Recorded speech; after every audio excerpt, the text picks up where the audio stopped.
This news program is proudly brought to you by Smart Start Breakfast Biscuits and Now Biscuits.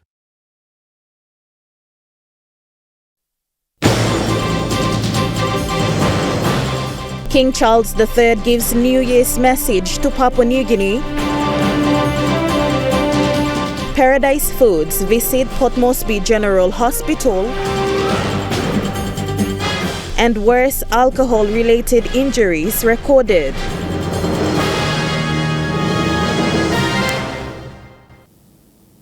Good evening, you're watching National EMTV News. I'm Grace Papiali. Thank you for joining us. Governor General Grand Chief Sir Bob Dadai has relayed PNG's monarch King Charles III's New Year's message to all Papua New Guineans. King Charles and his family have wished the nation a happy new year. The Governor General is in Nuku Alofa, Tonga, the home of Lady Dadai, when he received the message from the King.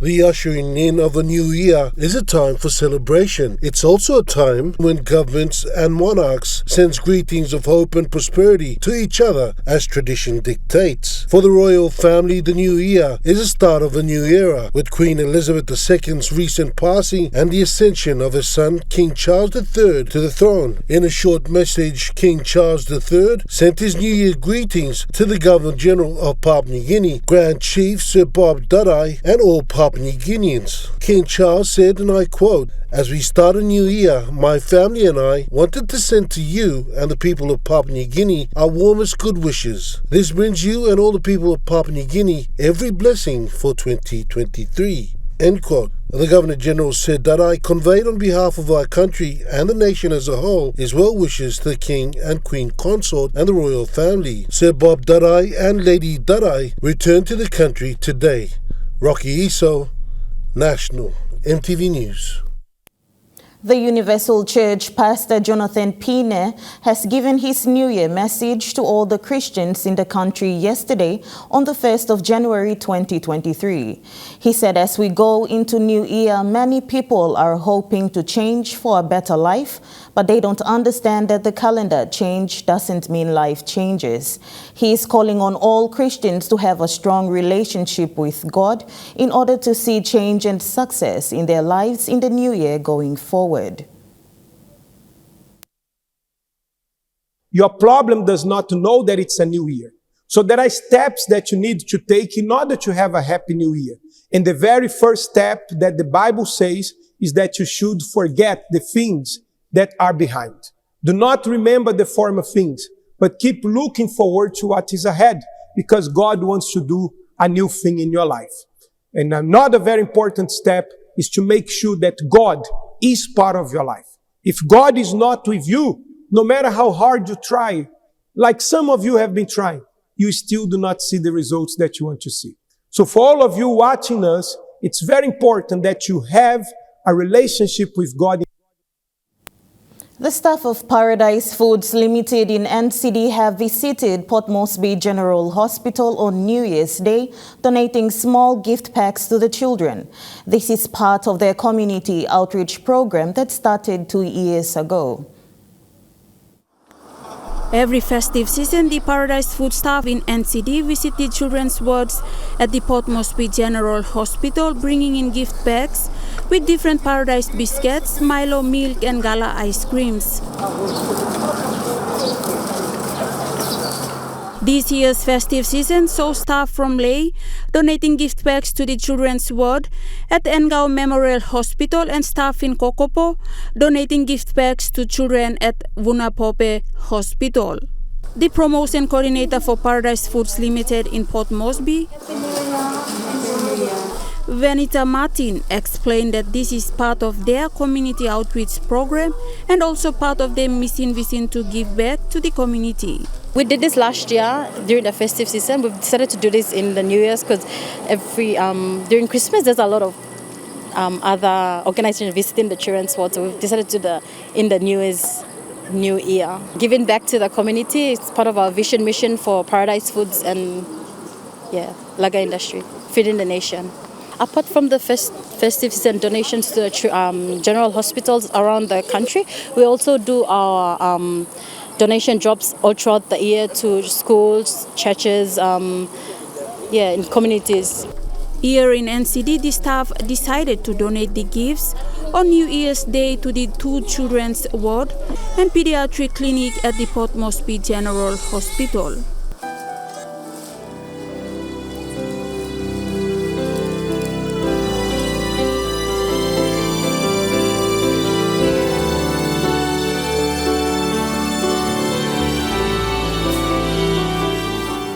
These visits put smiles on the sick children's faces and brought joy to their parents. Esther Gane, National EMTV News.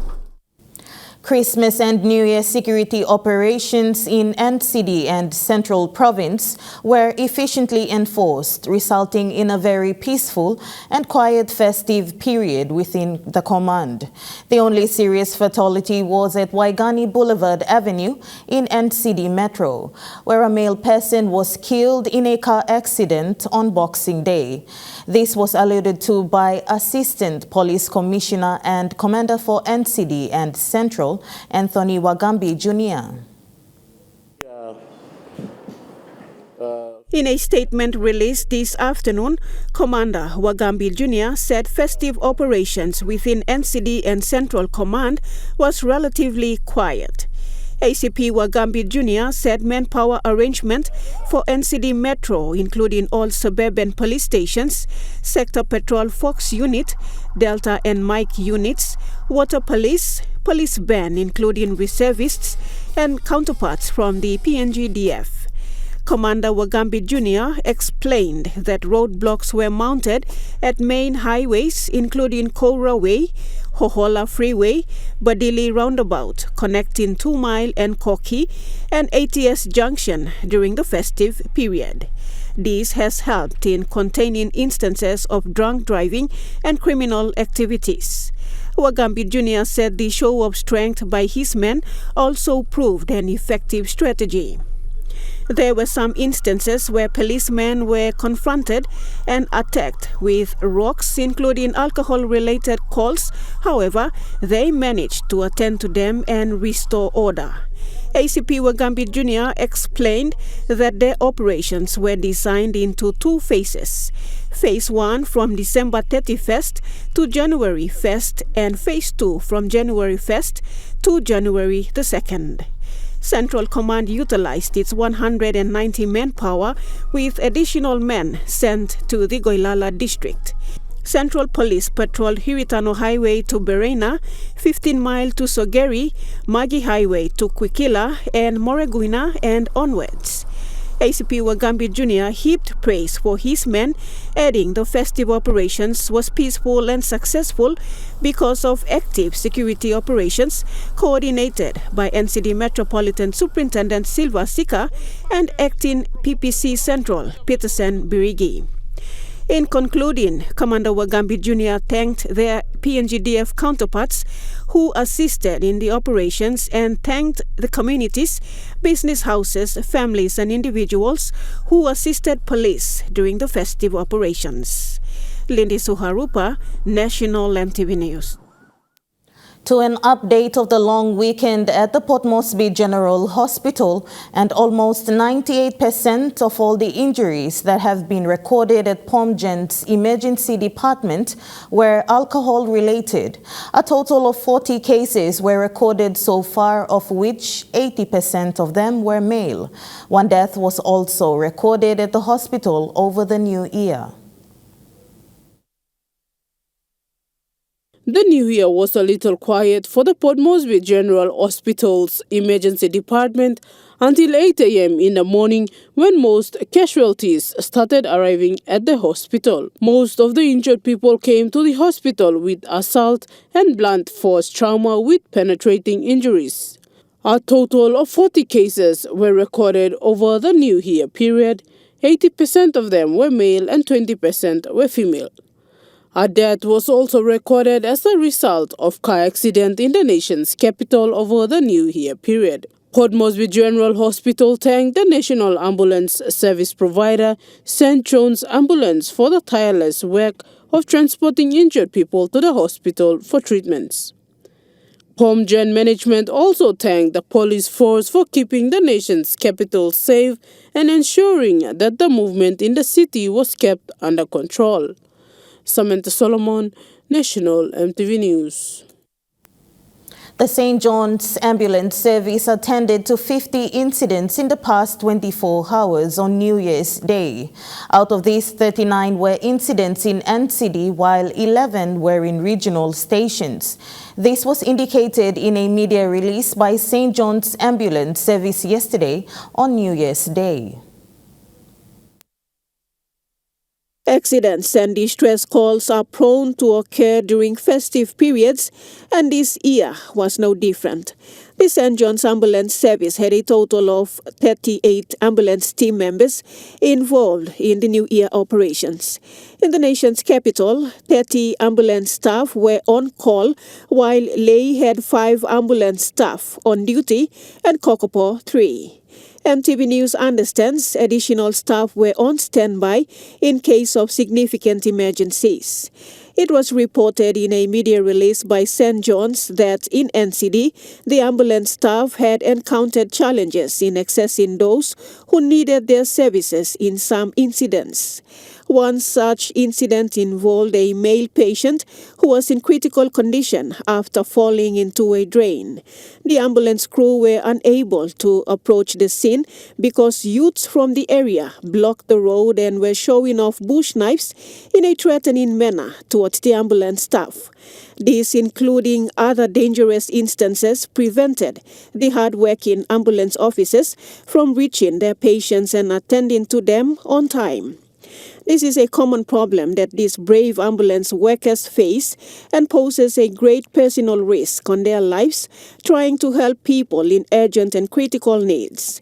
It was stated in the St. John's media report that the ambulance crew attended to more shootings and stabbings on New Year's Eve than in any typical day. The safety and well-being of this courageous ambulance crew must be given to them at all costs and in any circumstance, as they are there to help save lives. The St. John's Ambulance Service thanked NCDC, Lae City Authority and East New Britain Provincial Government for supporting the ambulance in 2022. Lindy Suharupa, National EMTV News. National EMTV News continues after the break. Stay with us.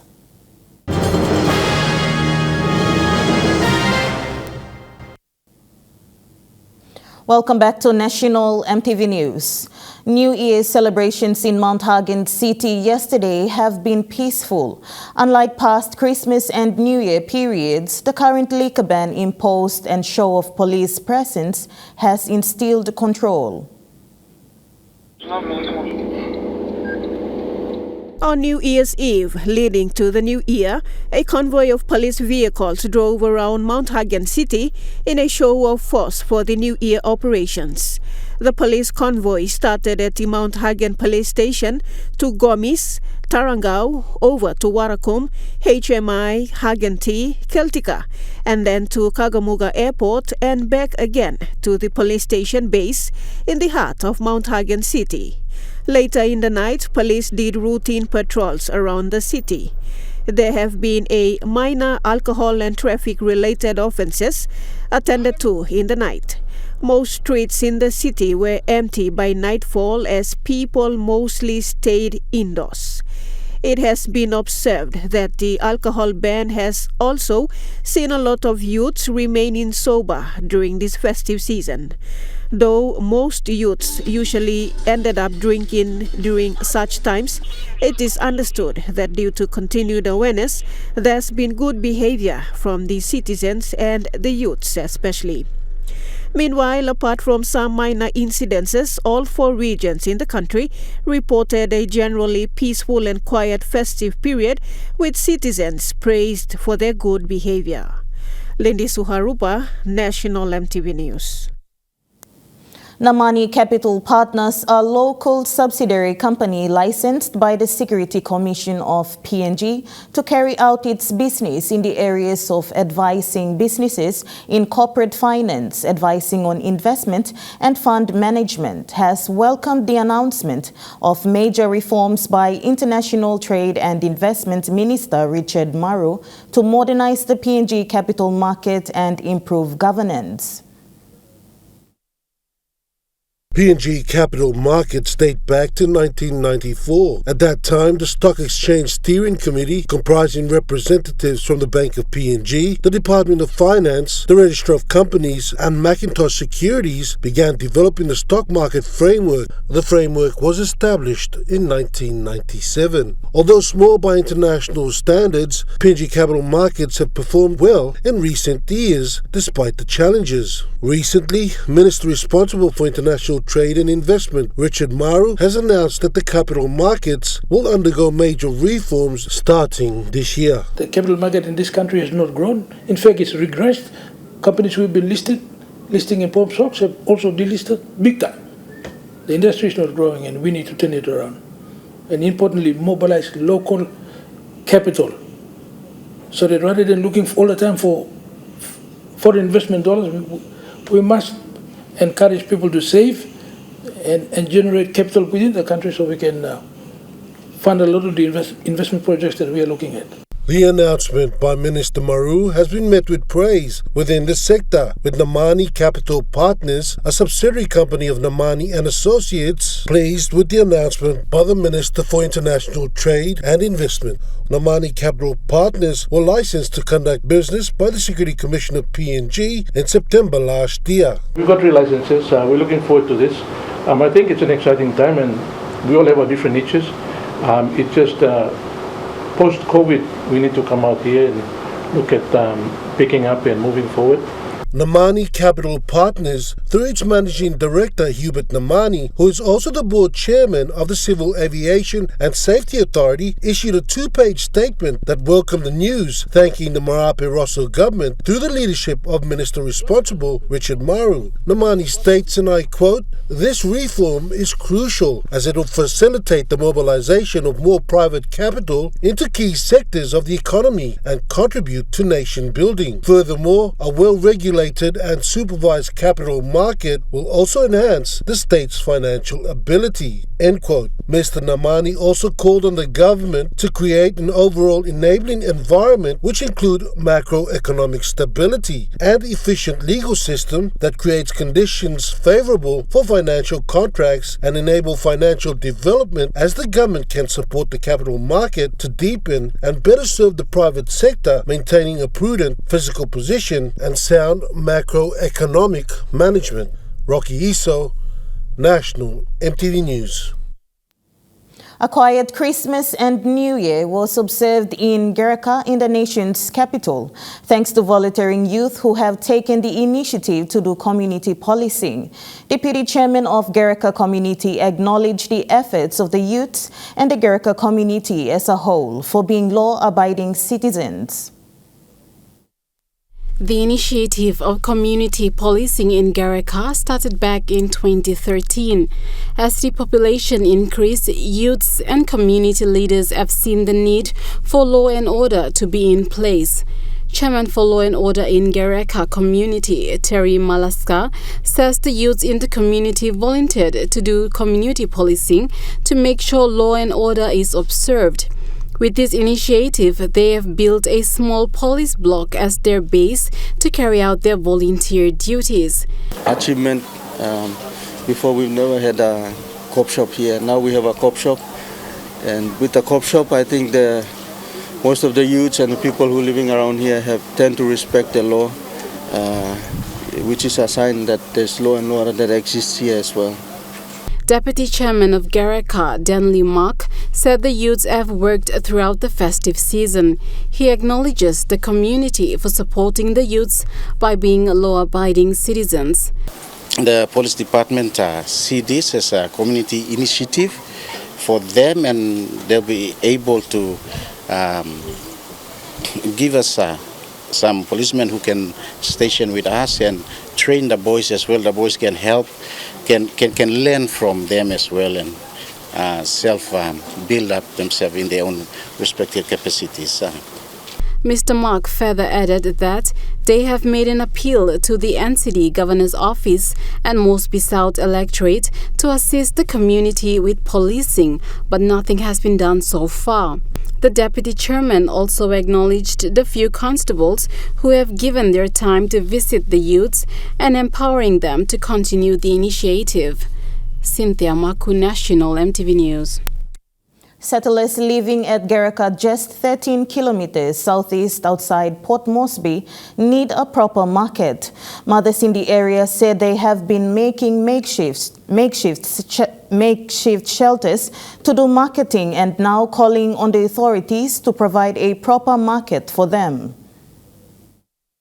Gereka is just some minutes' drive away from the nation's capital. It is in the Mosby South Electorate. According to the deputy chairman of Gereka community, Danley Mark, there is more than 5,000 people living, working and doing business there. Some of the needs rising with the increase of population is the need to a proper market. From the COPSO, we have markets too. We want to do up the markets as well for the mothers to sit. Now the sun is very hot, there's no market, and they should be marketing. They don't have any shade. But we want to do that, but there's only limits that we can go. Without a proper market being built for them, mothers in the community sell their produce just near the roadside, sometimes without shelter from rain and the sun's heat. Rain come, rain sawasi mi pla sit down are lo road so time lo sanem. Das sa bagarap mi pla straight mi pla saksim big pla bagarap. They are calling on the member responsible for Mosby South to look into building a market for them. Someone must look save lo mi pla na walking one pla. Market blow mi pla so mi pla. Because plenty blow mi pla all mama sa salim picnic go come through log market. Cynthia Maku, National EMTV News. The road condition of Gereka in the Mosby South Electorate is in a very bad state, creating inconvenience for the traveling public. The people of Gereka are appealing to the government to address this road issue. Access to proper roads is a priority when it comes to allowing for safe and smooth mobility for people to connect them to goods and services. People living at Gereka are therefore calling on the responsible authorities to fix their roads which have deteriorated. Gereka, situated in the Mosby South Electorate, just outside the National Capital District and along the Magi Highway, have no sealed road going further to where the people reside and businesses operate. This is currently the road condition. PMV bus driver Sunny Paul gave his sentiments on how he drives to and fro Gereka on a daily basis. Road condition blah weather rain bagarap time was mi plus action time lo come out man meri action time lo car mi apil also you blah mas make on ba good blah road blah na blah kan chim good blah service in Gereka community. At least we look at big population, but government am no at look road condition from Gereka.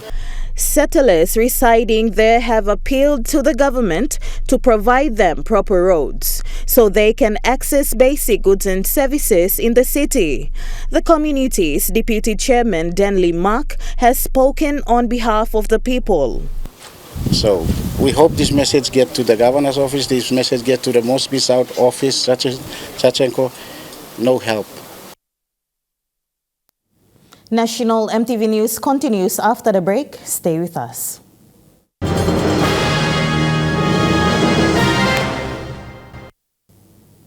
Welcome back to National EMTV News. Moving on to news making headlines overseas, and travelers arriving from China will have to test negative for COVID before being allowed into Australia. From Thursday, Australia joins countries including the US, UK and France imposing these measures, which China has criticized, even though it currently requires a negative test for arrivals there.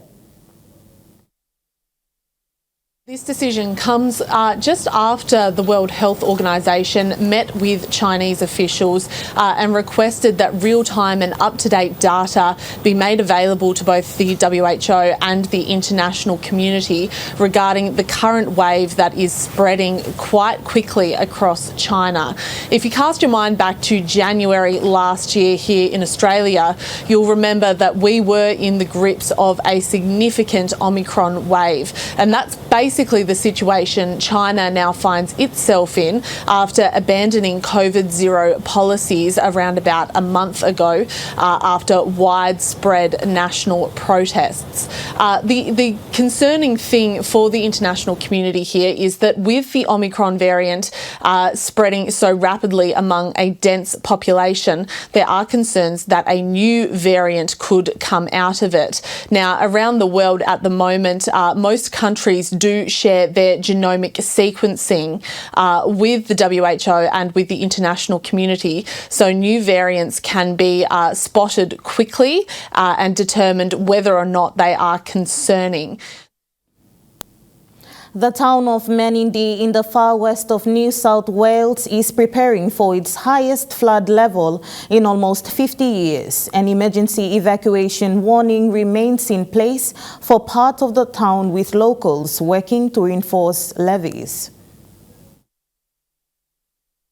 For the time being, we don't quite know when the peak will be or what that peak will be. So it's predicted by Water New South Wales and the SES that it'll reach about 10.7 metres, which would eclipse the 1976 flood record for Menindee by a significant margin, probably 300 or 400 mils. And so it's quite an interesting position we're in, where a lot of people are just battling away, trying to reinforce a lot of levees, trying to do a lot of sandbagging, and that's a combination of locals, the rural fire service, as well as the state emergency service volunteers. So it's really a lot's up in the air at the moment. The river has certainly risen over the last couple of days that we've been here. It's just sort of incrementally, every morning you wake up and it's sort of risen another 20-30 centimetres, so 20-30 centimetres up the road. So in terms of actual height, probably a handful of mils. But yeah, so it's a fairly interesting situation, and a lot is, as I said, yet to play out. The International Court of Justice will provide advice to the United Nations on the legality of Israel's occupation of Palestinian territory. The UN General Assembly asked countries to decide whether the International Court of Justice should provide a legal opinion on Israel's occupation, the longest running in modern history.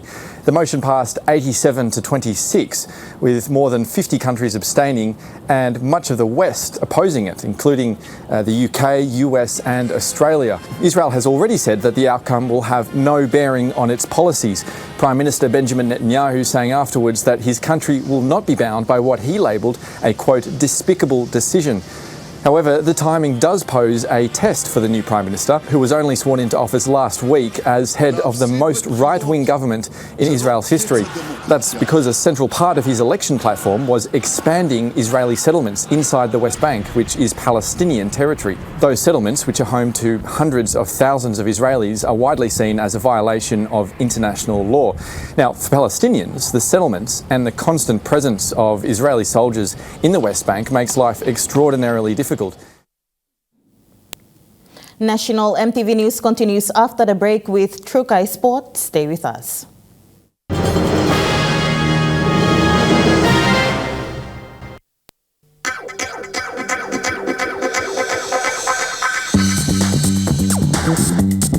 Trukai Sports.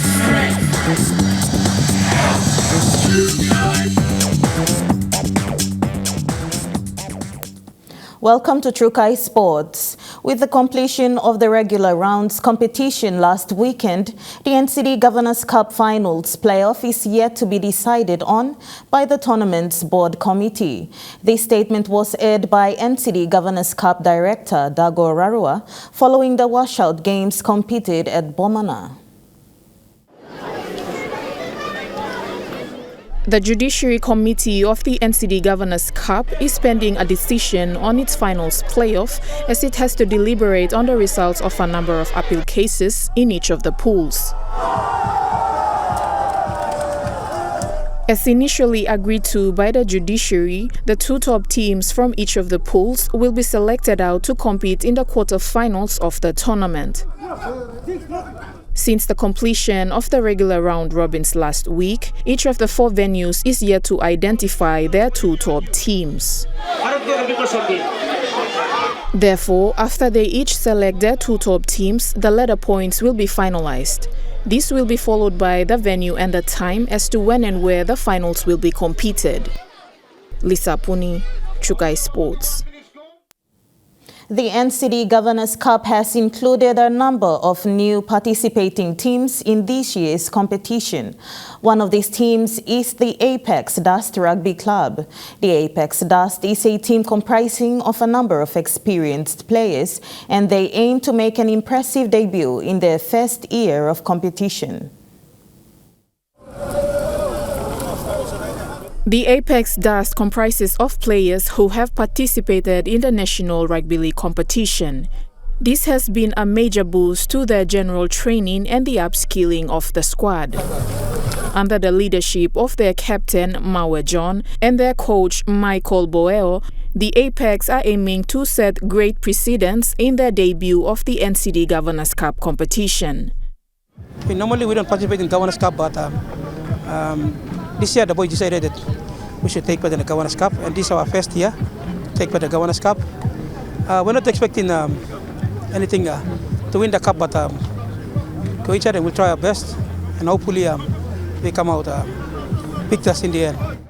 The Apex is competing in Group C at the Hohola EP Park. In round 1 of the tournament, they faced off with a team from Morata called the Pit Pitans. In rounds 2 and 3, they competed against City Dwellers and Talks Nest United respectively. As this is their first appearance in the tournament, Coach Boeo stated that his squad is ready to face the challenge to make an impression in the NCD Cup. Lisa Puni, Chukai Sports. Halia constituency in the autonomous region of Bougainville held a peaceful sports tournament for youths. Halia constituency in the autonomous region of Bougainville came together to participate in various sporting activities during the festive season. Vice President and member for Halia constituency, Patrick Nisira, sponsored the tournament under his constituency grant. The Halia Nisira Cup was well attended by 10 wards within the Halia constituency in North Bougainville. These games have kept the youths busy and away from illegal activities, hence there were fewer disturbances during the festive period. Speaking during the presentation last Thursday, Tohatsi Chief Representative Edward Tulo described this tournament as a way forward for peace and harmony in all 10 wards in Halia. Mr. Tulo further said youths who participate will feel recognized as important members of the community. During the presentation, dignitaries including member for Tsitalato and Police and CS Minister John Bosco Rago, Minister for Hagogohe Robert Hamal Sawa, and Minister for Community Development Maurice Opeti, including representatives and chiefs, all attended. Youths participated in various sporting activities including dart competition, soccer, male and female touch rugby and volleyball. The winning teams will be participating in regional games next month in Wakunai and then on to the PNG Games. Lindy Suharupa, Trukai Sports. Vipers development coach Godfrey George, in an interview with Trukai last week, said with rugby league being the country's #1 sport, young women and girls should be given a fair opportunity to participate. He said one good example is the former Orchids captain Elsie Albert, who was scouted by St. George Rugby League franchise to be in the women's NRL in the Australian Championship. Having to run an all-male development team for a prominent rugby league franchise, the Port Moresby Vipers development coach Godfrey Luke who has had many success in building up rugby league careers for young rugby league talents that have made their way to playing and competing in bigger tournaments in both PNG and Australia and across the world through the development pathway. Luke says it's about time women and girls also step up to be in line with their male counterparts when it comes to playing rugby league. He said despite the sport being an all-male dominated sport, the country is known for its love for rugby league, but not only that, rugby league is also the country's #1 sport. We are also looking at having a competition for women. We're trying to give more focus on women, but it will all come back to funding, and if more women can get involved. I believe that's there's a barrier there where we find it really hard to get more women. He said while Australia has recognised and created an avenue to showcase its female talents by allowing franchises to also have their female teams included in the National Rugby League Tournament, PNG can also do the same at a smaller scale with the aim of exposing more female rugby league talents and creating pathways for players to build their rugby league careers. If we happen to get more women coming, we might have a pathway for women where we can send at least 2 or 3 women into NRL through this development program. We can't just send them away. You'll have to develop them, and it's a process where it goes. So we look at that. That's the bigger picture. We'll work towards that. Luke said PNG has the potential, but there needs to be enough opportunity given for females to also participate and play alongside their male counterparts. He said PNG is far more capable of creating top female rugby league players, adding that one of PNG's top female rugby league player currently playing in the Australian Women's NRL is Elsie Albert. He added that school's rugby league program is the best way moving forward, but other avenues also need to be provided to give the women a fair opportunity to showcase their talents when it comes to playing rugby league. Godwin Eki, Trukai Sports. Trukai Sports continues after the break. Stay with us.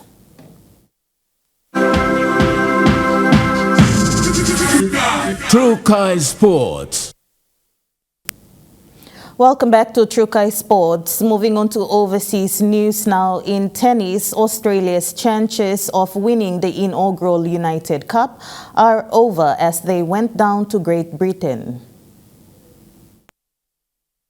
Thanks to Great Britain, who are through to the Sydney playoff, upsetting Spain 3-1. Dan Evans really delivered for the Brits with a grinding victory against Albert Ramos Vinolas.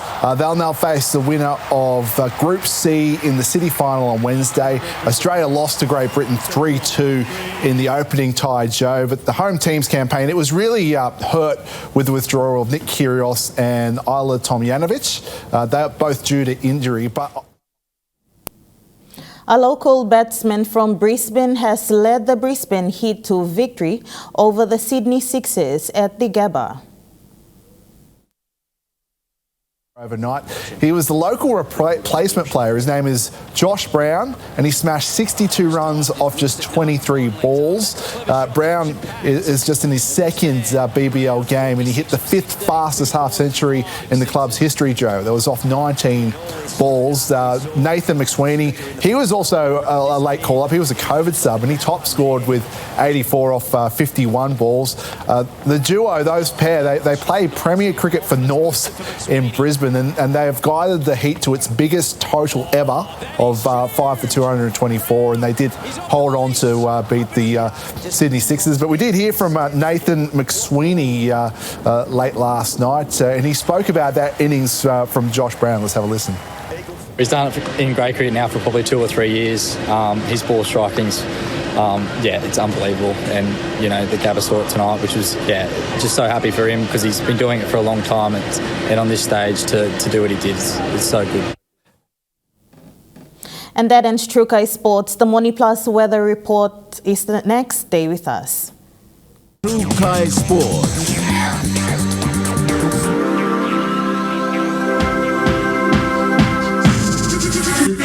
Trukai Sports. This weather update is proudly brought to you by MoneyPlus, with you always.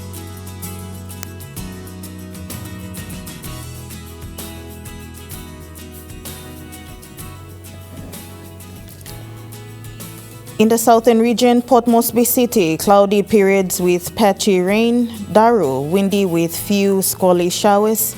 Kerema, cloudy periods with brief showers. Alotau, few showers. Popondetta, cloudy periods with patchy rain. In Momase region, Lake City, brief showers. Medang, cloudy periods with brief showers. Wewak and Vanimo, partly cloudy. In the New Guinea Islands region, Lorengau, partly cloudy. Kavieng, mostly fine. Kokopo Rabaul, partly cloudy. Kimbe, some showers with possible thunderstorms. And Buka, mostly fine.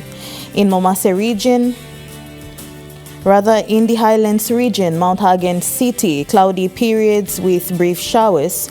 Goroka and Kundiawa, cloudy periods. Mendi and Wabeg, cloudy periods.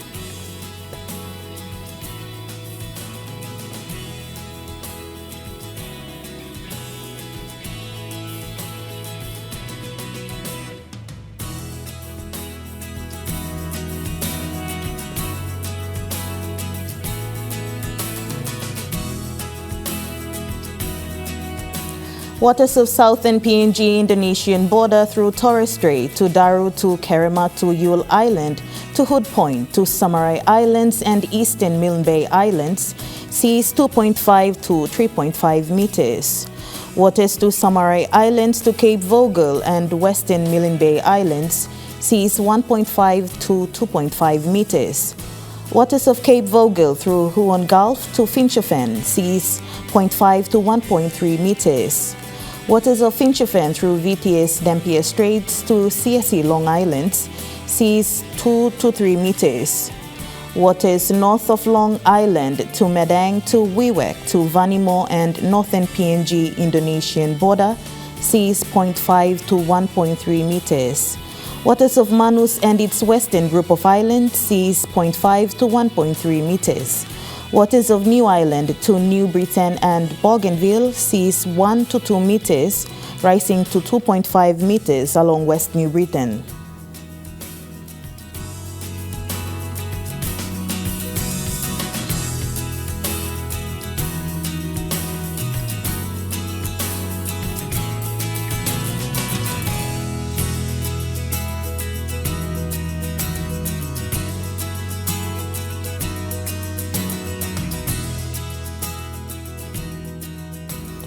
Coral Sea seas rough to patches, very rough. West to northwest winds of 25 to 35 knots, with gusts reaching 48 knots at times.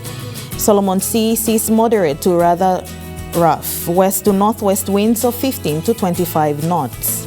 Bismarck Sea seas light to moderate northwest winds of 10 to 20 knots. Pacific Ocean seas light to moderate northeast to northwest winds of 10 to 20 knots.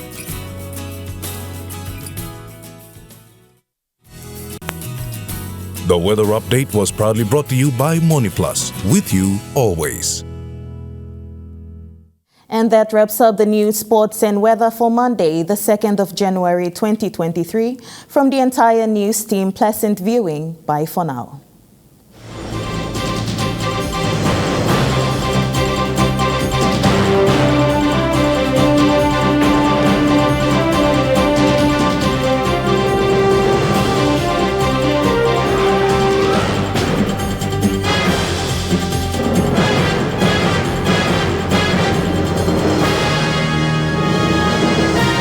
This news program was proudly brought to you by Smart Start Breakfast Biscuits and Gold Nuggets.